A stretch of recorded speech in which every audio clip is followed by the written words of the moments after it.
nane, lakini sekta binafsi ndio imepata madhara makubwa kuliko sekta ya umma.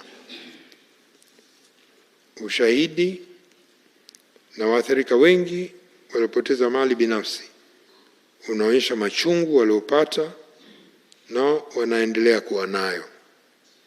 Mfano mmoja ni mstaafu alieleza tume kwa kusema haya: baada ya kustaafu nilikwenda Equity Bank Tanzania kwa ajili ya mkopo wa gari la kufanya biashara kiasi cha milioni 180 kabla ya riba.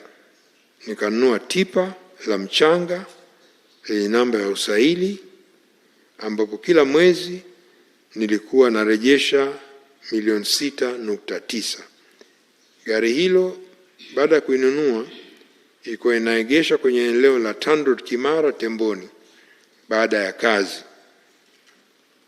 Tangu gari hilo ninunue ilifanya kazi kwa miezi miwili tu, na tarehe 29 Oktoba wakati wa ghasia ya uchaguzi mkuu, eneo la kuegesha magari la TANROADS lilivamiwa na gari yangu ikawa imechoma moto na kuteketea kabisa.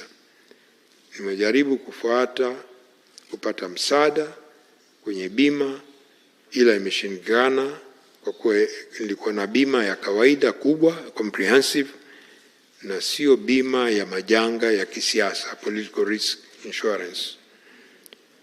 Mjasiriamali wadogo pia na wakati walipora na kuibiwa mali zao zenye thamani ya bilioni 1.6. Shahidi moja kutoka Tegeta alieleza haya: mimi ni mfanya biashara wa simu. Siku ya uchaguzi mkuu duka langu lilivamiwa na wafanya vurugu, wakaiba simu zote ndani ya duka. Simu zenyewe ni za mkopo, nina hali mbaya, hata sijui nifanyaje. Uwezo wangu haupo tena, hapa nilipo nimejaa msongo wa mawazo.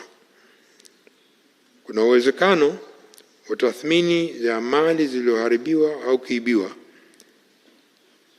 kutoka kundi hili kuwa ni kubwa zaidi kutokana na changamoto za utunzaji wa kumbukumbu na taarifa za biashara na wajasiriamali hao. Zilivyo pia hasara kubwa kwa upande wa sekta ya fedha.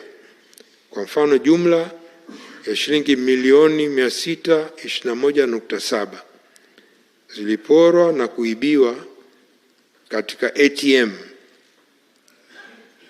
Vyoto Motela